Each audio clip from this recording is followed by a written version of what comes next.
Hello, everybody, Hello. and welcome to another hour-long talk in our Conscious Aging series, which will continue weekly until April sometime. I'm Mark Davenport. I'm here with Heidi Hörnlein. my partner. Okay, together we come to you from a chilly and snowy Paradiso Integrale in Umbria, Italy, just a bit north of Rome. Now, first, Heidi has a few words to say about how to watch and participate in today's show, and then we'll meet our guest. Yeah, not only in today's show, but in the whole series, you can register at bit.ly/consciousaging. Can you see that? With small letters and aging with AGEING. There you can register for the whole series and you get reminders. Instead, if you want to see the program, you go to bit.ly/conscious with a big letter at the beginning and aging with a big letter too. So then you will be led to these websites where you can have all the information. Yeah. And today, in case you watch on YouTube, you can come over to our website, thewisdomfactory.net, and click on live streaming, and you will be directed to the page of our guest. Who is our guest today? Too soon, not saying yet. Okay. No. Go your path. Remember, you have to tell people how to write, make comments. Oh, I said that, to come over to her page. Oh, okay. Live streaming. Okay, we'll go on then. All right. Okay, go ahead. All right. So we have a very intriguing title to the show this week. You're Never Too Old, Women and Sexuality, which got my attention, but also got my attention is the credentials of our guest, Andrea Eisenberg, who is both an MD and a FACOG, F-A-C-O-G. Now, we all know what an MD is. No, I don't, actually. MD. Oh, yeah, MD, yes. That is something what other people say, DR. Okay. Doctor. Yeah, okay, good. Either way. Either way. Yeah. Okay. Okay, now. Anyway, all right. But please, Dr. Eisenberg, please say hello and tell us, what is a FACOG? Well, hello, first of all. And those letters stand for Fellow of American College of OB-GYN. So it means I'm board certified. And I'm a fellow then of the American College of OB-GYN. Yeah. So it's not an and, it just goes along with the MD, basically. Okay. Right. And tells you my specialty. Yeah, what I understood that the specialty is gynecology, we say in Italy. Right. Yep. Okay. Now that was our hardest question. They get easier from now on. Awesome. Okay. Okay. So, but a word about her. After many years as a practicing OB/GYN in the Detroit area, treating women who are just entering puberty up until past menopause, she has more recently begun writing to share experiences of her work as a way to capture the human side of medicine and what doctors feel as they care for their patients. She has documented these stories on her blog, www.secretlifeofobgyn.wordpress.com. And that'll be written out for you too. So we will not test you on memorizing that. Okay. And actually, that's what how I got to know her, about your blog, about your article about aging. And so I contacted her and I said, oh, that would be perfect. Sexuality and women. And, there is something to talk about, I think. Yep. And of course, now you can add or maybe correct something. Sometimes we tell lies about our guests, Okay. You embellish? Yes, embellish. Yes. But perhaps we could begin by asking you how you got interested in obstetrics and gynecology. So for me, it's women's medicine, basically. And it's a way to have a relationship with somebody from their teenage years all the way to past menopause, and go through different life cycles with these women. And also, because I think women tend to be the caretakers of a household, if I can teach a woman how to take care of herself, she can also teach her family how to take care of themselves. And so it's sort of exponential how the impact can be. Yeah. So that's where I got into women's medicine.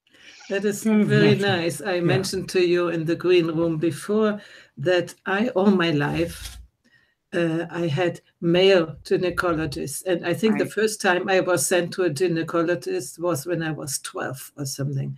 That's early, yeah. Yeah, when the blood began and I had so much pain and, it was horrible.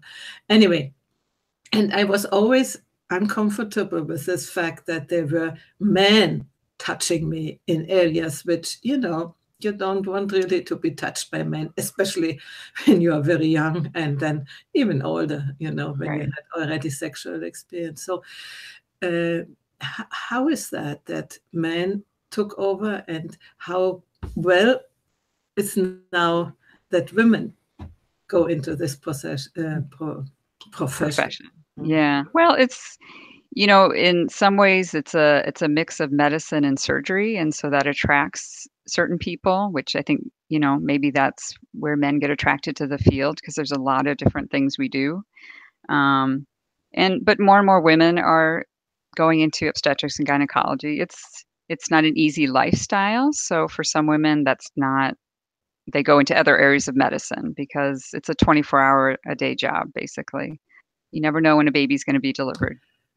Yeah. So it makes it complicated in terms of lifestyle. But when I first started practicing, I joined a practice that was only men, and my practice flourished immediately because there had been no women in that office. So definitely there was the need for that. Absolutely, yeah. I really do think so. Mm-hmm. So, what can you tell us about the women you are following? You say yes from when they go into puberty, but we are here in the conscious aging series, so probably we are more interested in later years of life, menopause, and what consequences has it for sexuality? And preliminarily, I would like to say that when I had the menopause, I lived it more or less well, because the heat waves, I thought, finally, I'm not cold anymore. So, right. Good thing. Yeah. But then I didn't have a partner then. And I thought, I would like to have a partner again, but with sexuality, how will that be? I don't know, So I think you will have some of these questions too in your practice. And the other thing I still want to say, I find it admirable that a doctor talks about the personal life of the patients instead of only prescribing medicines. Okay, thank you. Really amazing. Yeah. Well, what prompted me to write that essay that you saw was it was fascinating to me.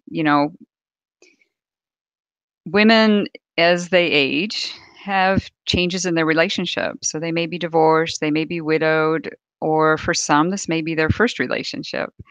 And as a teenager, you ask your friends maybe, or maybe you have a mother that you can talk to, or a sister. But when you're 60, who do you talk to about these things? And so it is something I ask all my patients, whether they've been married 50 years or not married or whatever. I want to know about their personal relationships, because it matters about their whole well-being. So I had a patient who had never been in a relationship, and I realized I would be the one that has to have the sex talk with her, basically, and what to expect, how to be prepared, and basically so that she had a place to talk and tell me what her fears were. And so we could get her ready when she was getting married for her honeymoon. Oh, and she did get married. She got married, yeah. Wonderful. And yeah, so That's normally not what doctors do, no? So you are a special kind of doctor, I would say. Yeah. Thank you. But there are a lot of changes as women go through menopause. So it's not just as you approach menopause, there's changes in hormones and changes in maybe your period or how your body is reacting. And so you may not feel as sexy or just confused as to what's happening. You may still be worried about getting pregnant and things like that. And then as you get past menopause, there's definitely changes in the body without that estrogen that you're used to. I don't want to change the subject at all because we're talking about women today. But just to add that as I approached 50, there were changes, Sure, for men too, yeah. And they're still continuing, and it surprises me because I think the normal way is when I was in my 20s and my 30s, and it's not. It's just simply is not. And that was difficult to accept when it first began to appear. Yeah. I'm much more comfortable with that now. As we have interrupted a little bit, I will continue with that. And no, but I want to say something about what you said, because what is normal? There is no normal. It's whatever feels right to the couple. That's their normal. And so I think sometimes people have preconceived ideas of how their sexuality should be. And there is no one way or there is no right way. It's what is comfortable for that couple and what's satisfying to that couple. Yeah. Before we go deeper into that, I want to acknowledge that there are quite a few viewers, and I encourage you, write in the comments, what is your idea about sexuality, about aging, or what are your questions to Dr. Eisenberg? So she can answer them. Please don't hesitate. Come over to thewisdomfactory.net/Andrea-Eisenberg or Eisenberg. She would say Eisenberg. I say Eisenberg. Okay, good. I never know how to pronounce the German-sounding names in other languages. Oh, right. Martin is here. Oh, good. Hey, Martin, this is great to see you. And please don't be shy. Ask whatever you want to ask. Okay? Right. This is a chance. Yeah. Right. So we were about sexuality, whatever you like, whatever. Yeah. When I look back into my life, there comes the moment when you think, oh, now I'm getting older and you should blah, blah, blah, blah, blah, blah, or you should not blah, blah, blah, blah, right. blah, blah. So what is your experience, what women think that they should be in older years? Should they still be like, to do sexy like this? Or there's some of that, but I think they're also worried about pleasing their partner. I think that's one of the biggest worries. And again, I think it has to go back to a dialogue with their partner to find out what they want and what, that maybe they both have different ideas. And so to be able to communicate that to each other could probably, help some of the whatever tension or stress they're feeling about it. Do you guide them a little bit in this communication problem? And I think it's also with young people often that girls think they have to behave in a certain way and they don't even know. Right. And men don't know. We figured out that men often don't know what women want because we don't tell them. So yeah. I mean, it's a little beyond my scope to have the discussion with the couple, but I mean, I just try and promote that. There are specialists that will help couples if they have issues with sexuality. So either with therapy or with medical, issues. And I think that comes into play as well as men and women age, is they have medical issues or they're taking medications that may interfere with having intercourse or wanting it, or they may have pain in other areas of their body that have nothing to do with intercourse, but it takes away from them thinking about having a pleasurable experience. It's interesting. You mentioned other sources of help for couples. And we have a psychiatrist friend who we interviewed a while ago. And he said his early days in the profession were in the 70s. And he said, in those days, we never talked about sexuality with our clients, even couple clients. So really? Yeah. huge differences have happened from all sides. In the meantime. Well, in my practice, one of my partners does specialize in sexual wellness. And so she will see couples that have issues with sexuality. So, it's readily available, at least in our office. So I'm sure other places too. Sure. In our audience, there's Martin Ochik, who has written a book about sex purpose and love, lately. And I hope he will interfere a little bit and be part of the conversation.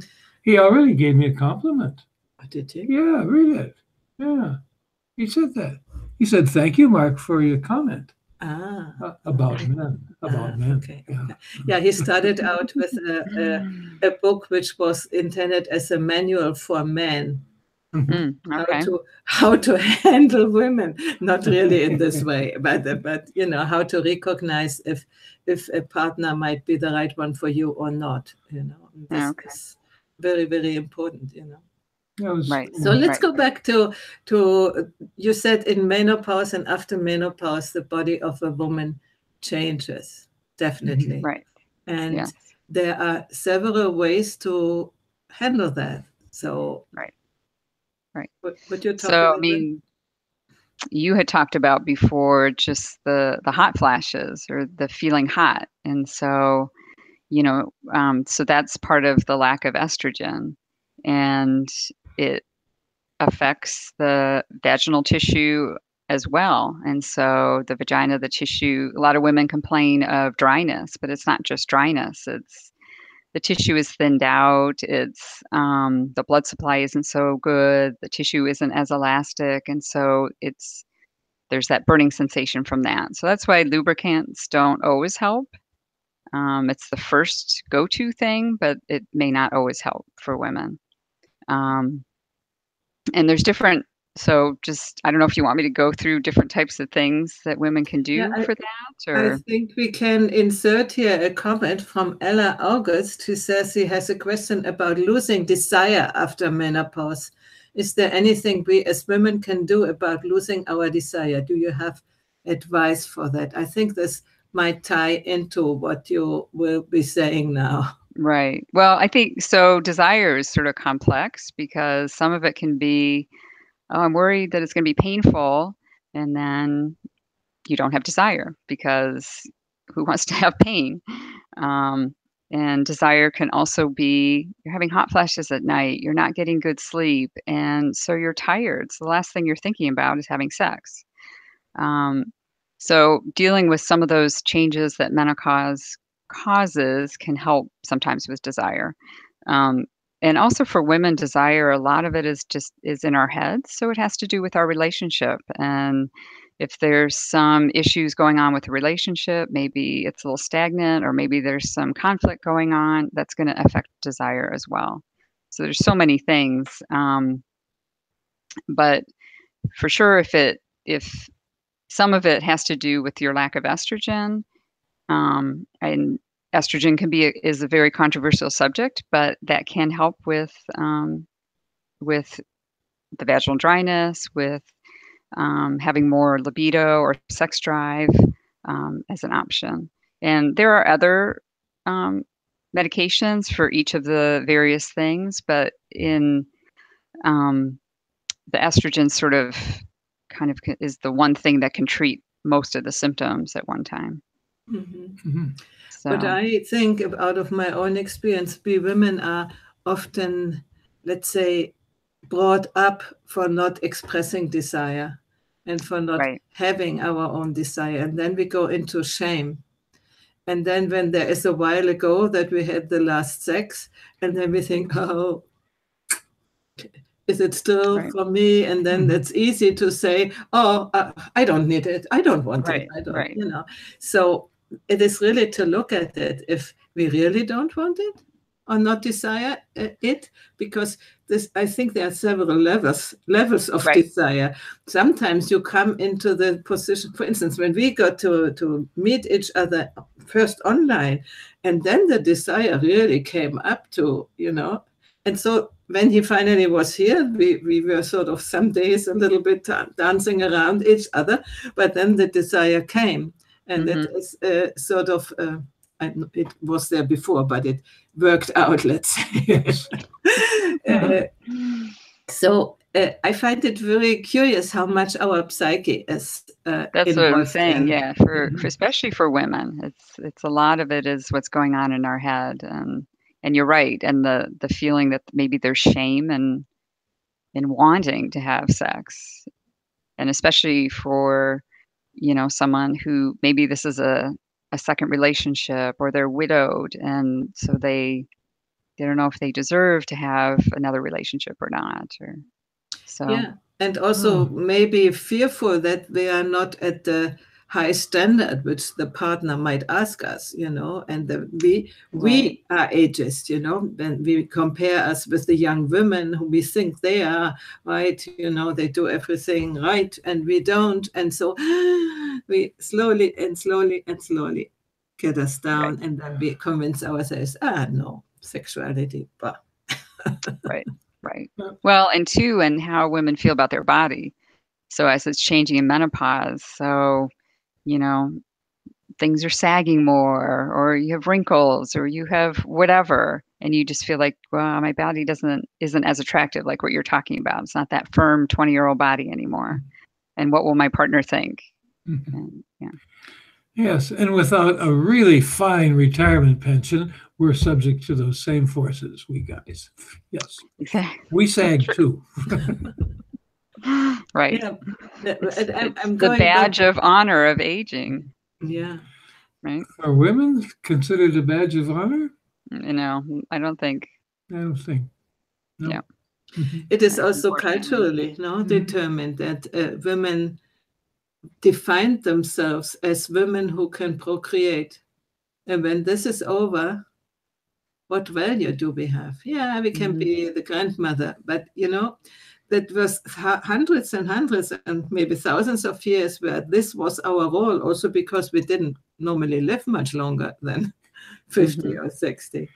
Right. And for me, it was a great eye-opener when I did a course in, oh God, I've forgotten how it was called, but it was shamanic tradition. And when there was the differentiation of ages, and before you are 52, you are considered a teenager, sort of. And with 52, you enter into the age of the crone and you become finally adult. And I thought, oh, wow, this is great.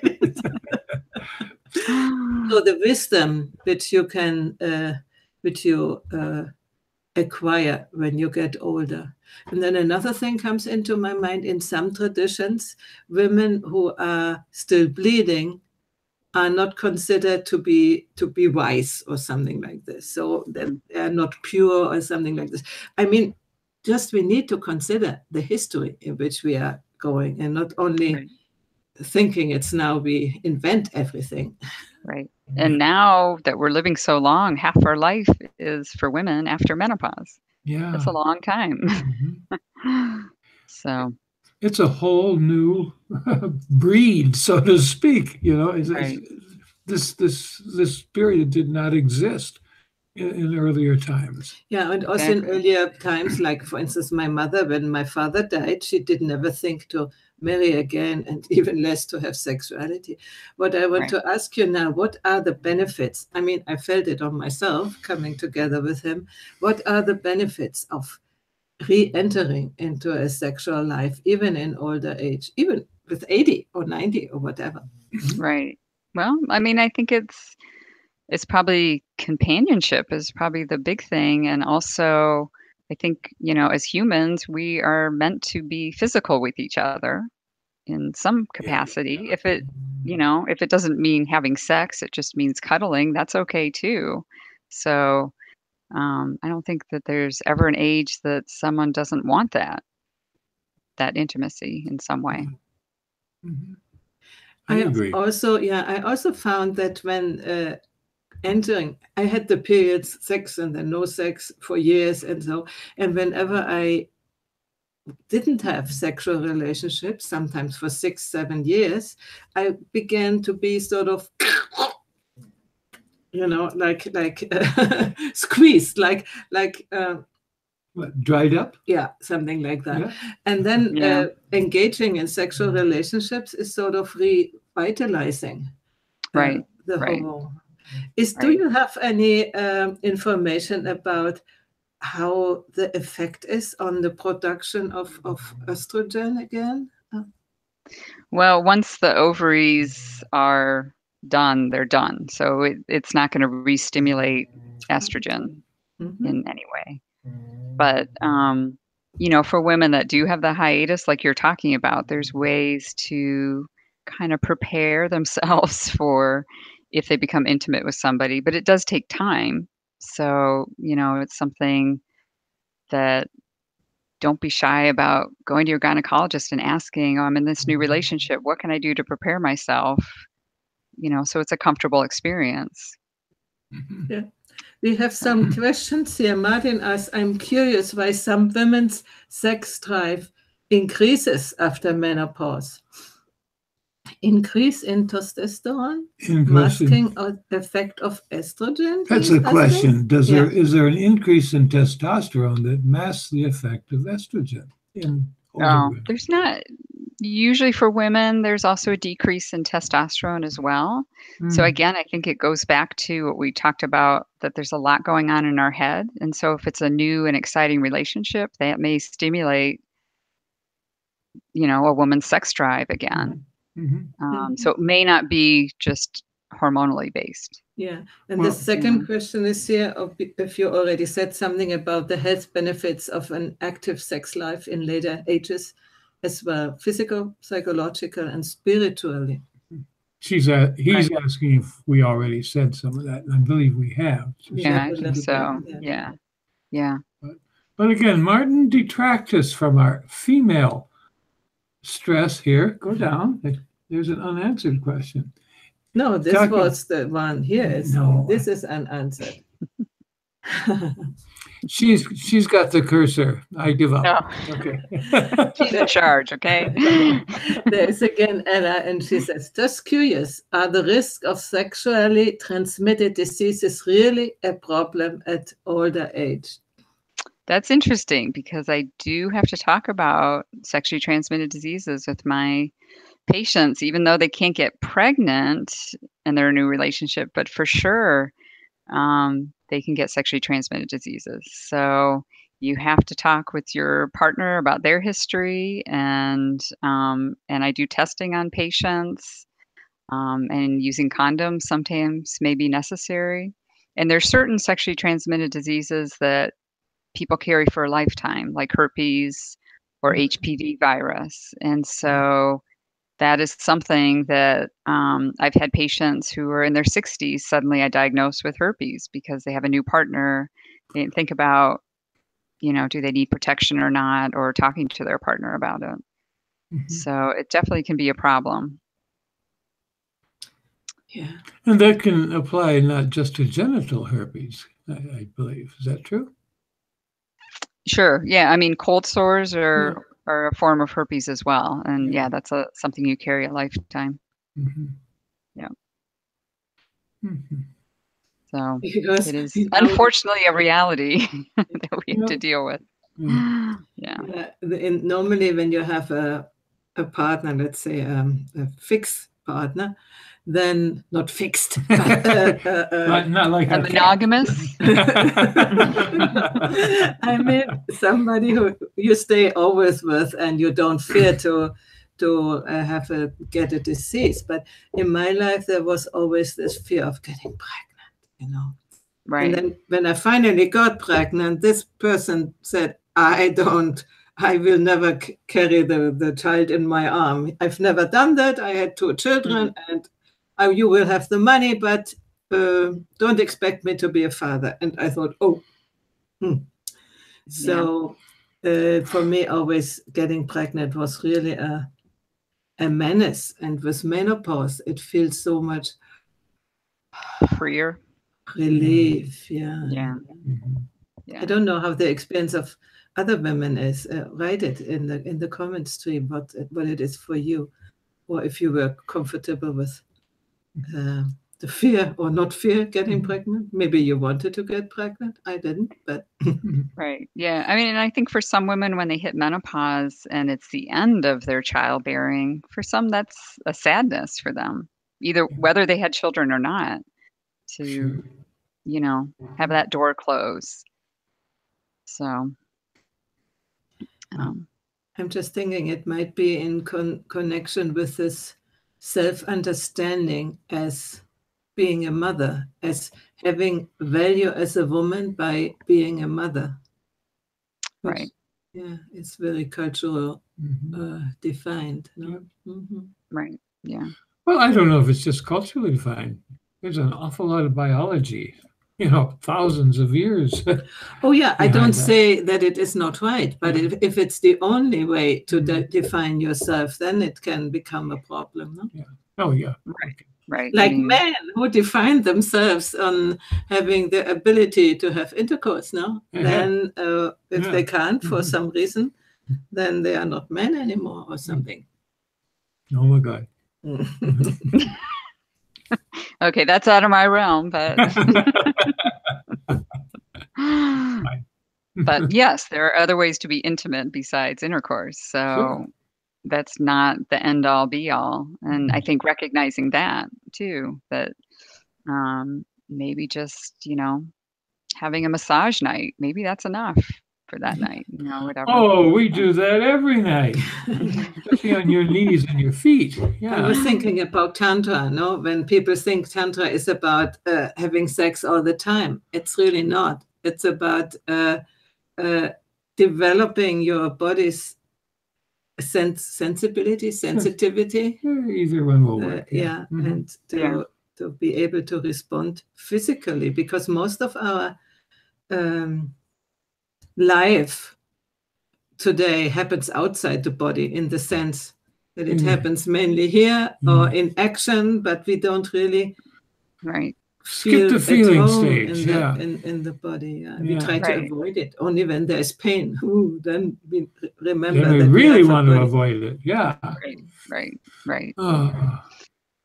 Anyway. Yes. And I think we also, we were talking about how global the society is, and that, we're busy with technology, that maybe sometimes these other things get lost. Just being how to be intimate with somebody. Yeah. I think here Martin goes back to the questions his question why women sometimes after menopause are even more desiring sex. And he says, if it's not the hormones, what else is it? But I think you have already talked a bit to that, no? Because the newness and also what else was it? Can you just give some more? Right. It can just be the excitement of a new relationship, or like you said, the excitement of not knowing that you're not getting pregnant, and that freedom that you feel. So yeah, I think it's kind of very individual when it comes to that, for sure. Yeah, and also maybe in connection with this freedom to finally be able to live it, and so that may enhance the desire, that you don't have to fear, that you don't. Right, and maybe you don't have kids at home anymore, and the other things that pull your energy in different directions.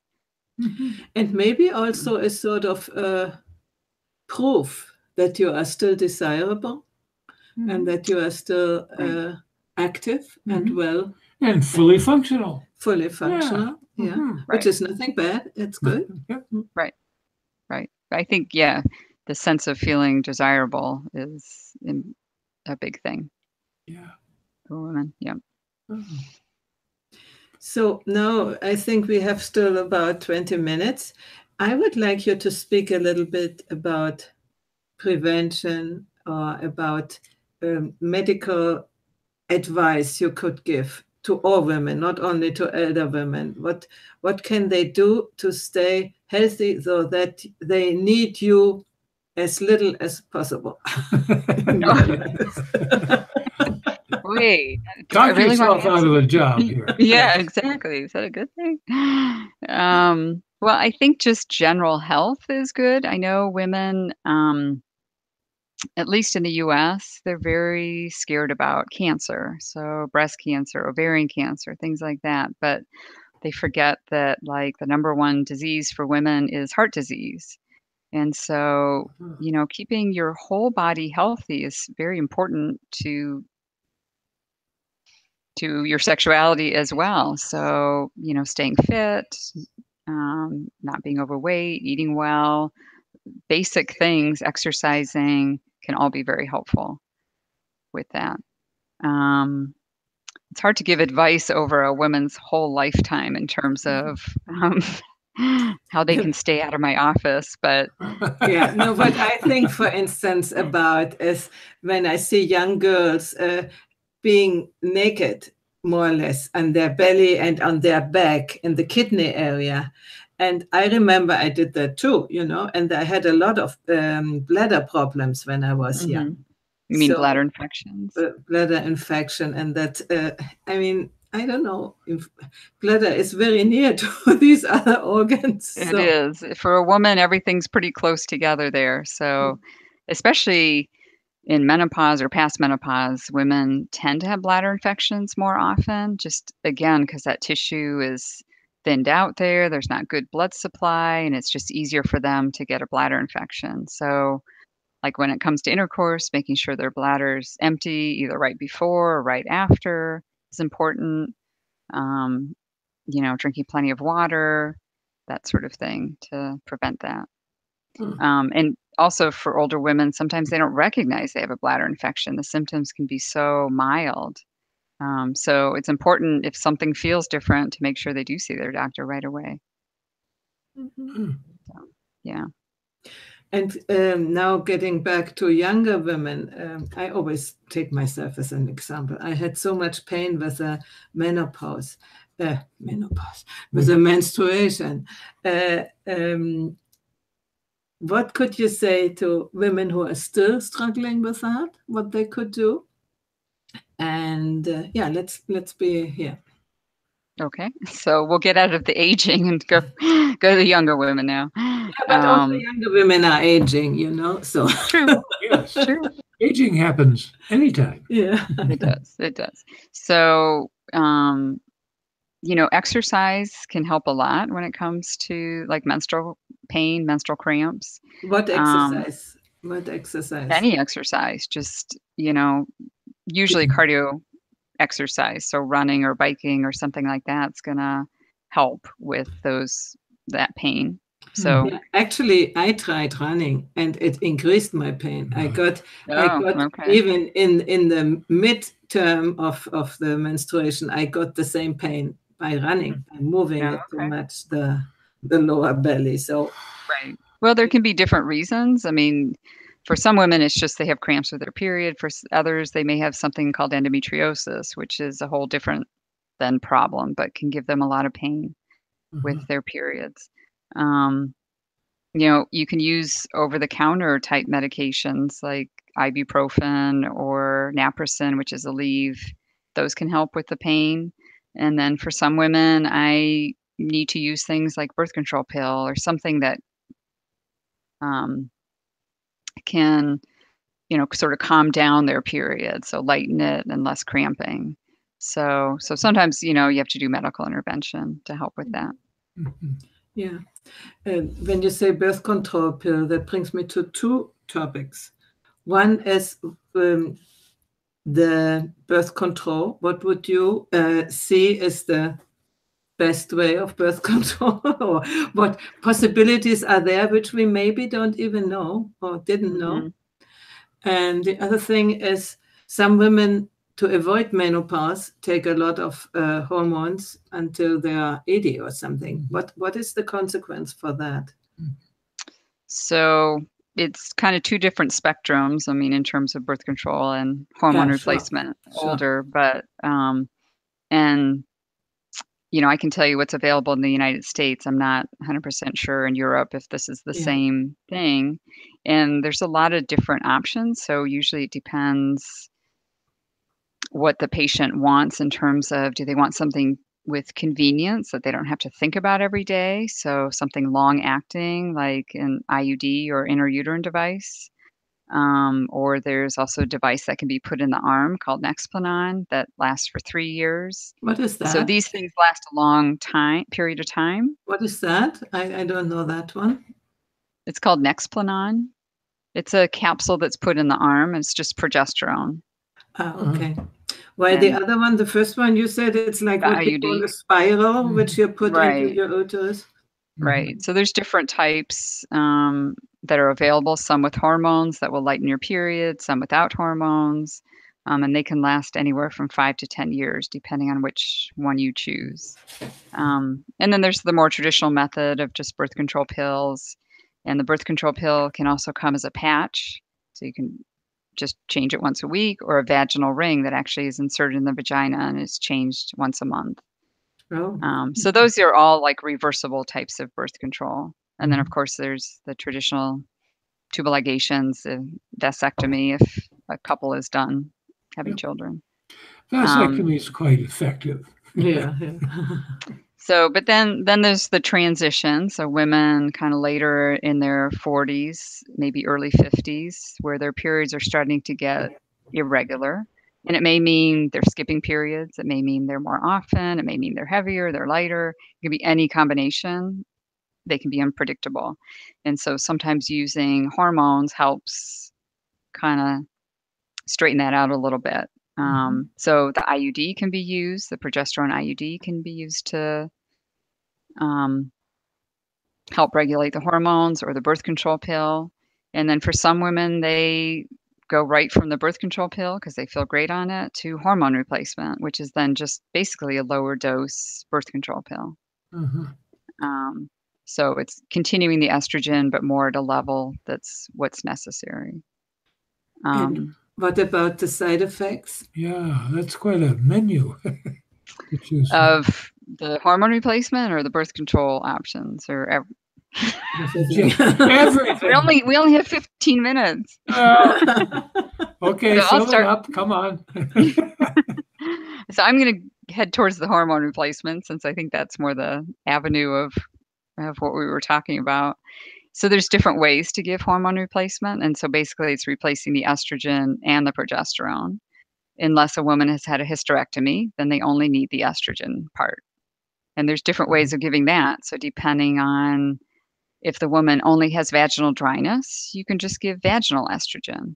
If a woman is having hot flashes and night sweats and insomnia, then maybe you want to give something that's more systemic. So either by mouth, or there's patches, or there's gels. There's all sorts of different ways of giving it. And there's prescription, or some women prefer going to compounding pharmacies where it can be made individually for that person. The combination of hormones. And that can include adding a little testosterone if they think they need something to help with their sex drive or libido. So many combination of things. And anytime, I always tell my patients, if you want to try something, try it for 3 months. If it's good, if it's working, keep going. If not, we change things. But you're never tied to this. You can always stop hormone replacement whenever you want. It's really helping, just your daily life is what it's for. But if you're not comfortable taking, you don't have to. So I think the biggest thing women worry about is cancer, breast cancer.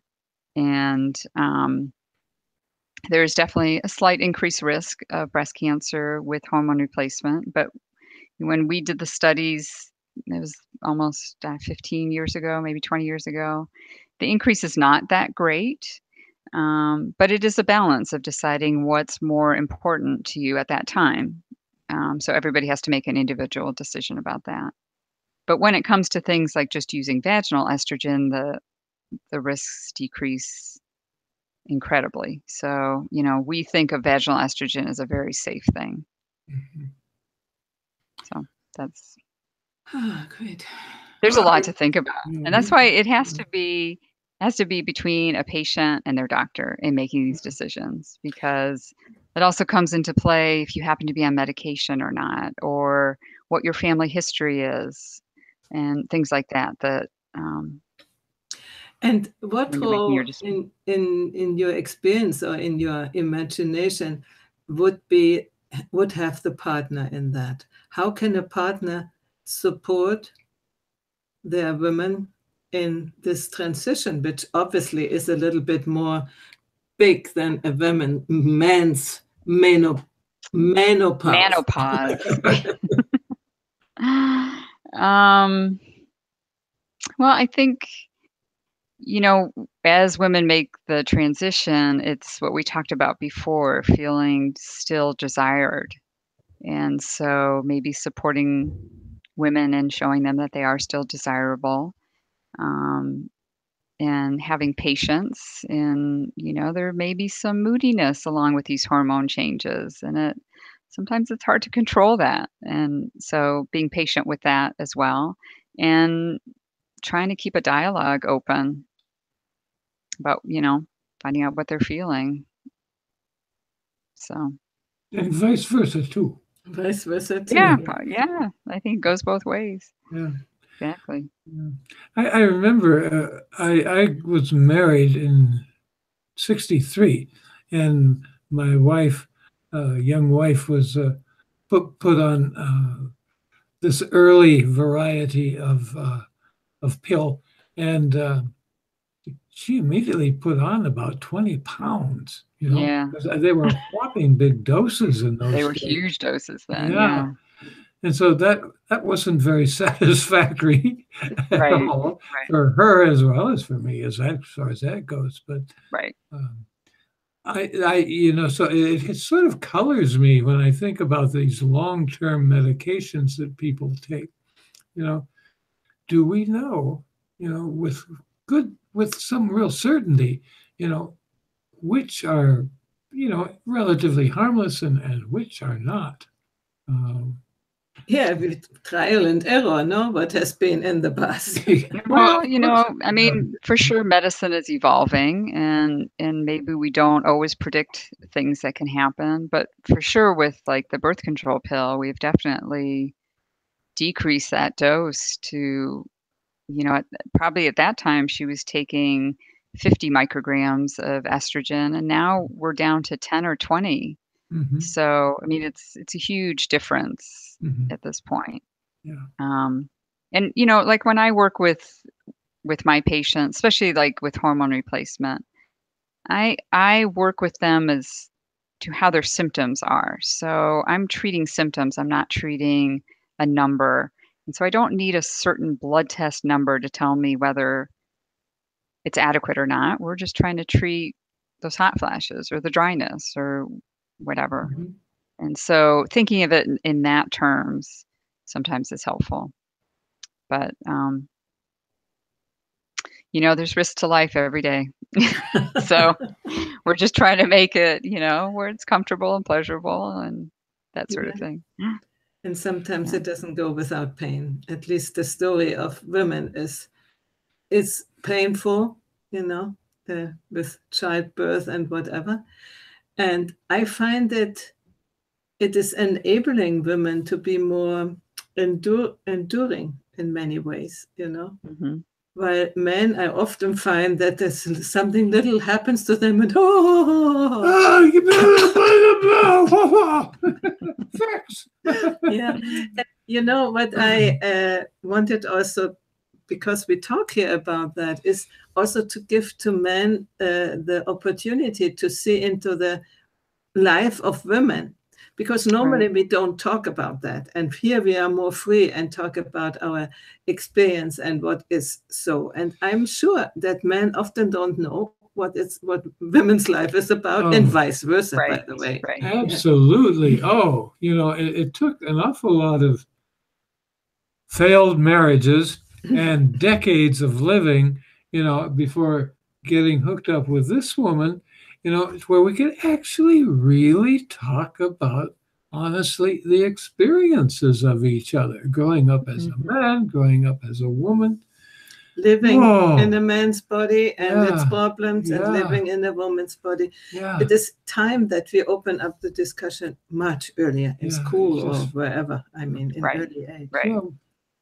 Right. Well, and being respectful to each other, which I think right now in the United States is there's a lot going on with the Me Too movement and how women have been, disrespected and violated. And so it's a scary place, for girls growing up to know what is right, what is not right. And you know what I think? We women also have a part in that, because we normally don't say what we really want and what we really don't want. And we don't really say it clearly. And I see it in my life. And I also see, for instance, having known him, that I had no idea how men's, men's life, men's physiology, men's psychology really is, because also they don't tell us. Everybody thinks from the other partner that they're more or less like us, and then they would know. Slightly defective version of us. It's really true. We just project our own reality onto the partner. Of course, she has very similar feelings and thoughts. We grew up together in the same culture, blah, blah. Not necessarily at all. It's just... So I'm wondering, you said you have teenage girls. How is the life for them in this respect now, today, in this time of the world? Well, it's interesting because I think I have a little bit different perspective on that with my children, but I just see that there's either the ones, in terms of like my patients, that become sexually active really before they're ready. I mean, they just don't seem ready, but they think that's what they have to do. And then I see the other extreme of the girls that are really adamant about being waiting, and they hang out with friends, they don't necessarily date. And so I feel like there's these two extremes of teenagers right now. And there are both extremes now. You know of them, obviously. Oh yeah. So we will see how it works out. We lately saw a short interview with Jordan Peterson, and he said this women and men and the workplace, because of the Me Too movement, we don't know how women and men together can work. We don't know it yet, because it has never been. We are about figuring that out. And what is happening now, it's showing one part, and then maybe something else will come out. So we sort of meandering our way to understand how we can behave as men and women in a co-creative way, instead of in only the polarity way, but without losing the attraction for each other. If you dim it down into... And not to leave out also the LGBT community, because I think now that's become more open, and people express their sexuality in different ways. And so to be able to respect also the needs in other communities, not just heterosexual relationships. It's all together. It's part of becoming more open about sexual life, and about, what we think that it is, what we think that it should be, what we think that it could be. So just that we become less, I don't want to say private, you are still private, but less ignorant in these things. When I think about my mother, she didn't know how to not get children, because nobody told her. So it was more difficult then. But now we are really asked to exchange and to talk about these topics, instead of assuming that everybody knows already how we have to treat them. But even though it's it's okay to talk about it in the most frank ways, we know of. At the same time, there are breaks, social breaks, on what we can say about our sexuality or about the other's sexuality. So there's still a lot of limits on, there is a lot of politically correct breaks on a truly free, open discussion. And that's sad. Well, doesn't help. Yeah. Right. I think there just has to be respect that everybody, whatever they do in their personal life is their personal thing, and how they want to communicate that is up to them. So, and just being respectful of, if they want their privacy, then that's okay. Cool. And again, and having somebody like you to go and ask, that's so important, Well, that's what I was going to say. I always talk to my teenage patients that this time with me and you is confidential, and I will not say anything to your parent unless you give me the okay. And to know that there is that space is important. And I think throughout anybody's lifetime that they have that ability to talk with somebody that they know it's confidential, and they can share whatever intimate things they need to share. Yeah, absolutely. So we are almost at the end of our hour, and what shall we ask her at the end? Do you sometimes What's the final question? Okay, here's one. Religion for many people doesn't serve as an important conscious influence, even as maybe unconscious. But do you ever feel like you have become a priest of sorts in advising your patients? I think for sure I'm there. I see more and more I'm there to listen and to validate their stories. So I wouldn't call that a religious experience, but like I said, for some people, they don't have any other place to go and speak that frankly.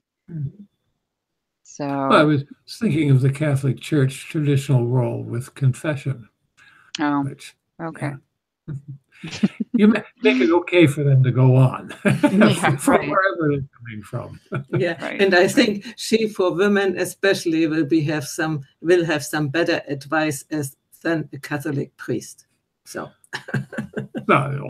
Probably. Yeah, probably. So thank you so much, Andrea. It was a real pleasure, and I'm glad you dared to come on with us live. And you see, there were people. Oh, there's also Gina. I just see you. Sorry, Gina, that I didn't see you before.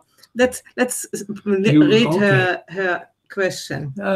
Gina Donaldson, who we interviewed a couple of weeks ago, says, for seniors who were virgins when they married and stayed in a long-term marriage, the idea of having sex outside of marriage, added to the fact they are seniors, can be a real barrier unless the new partner has had this experience.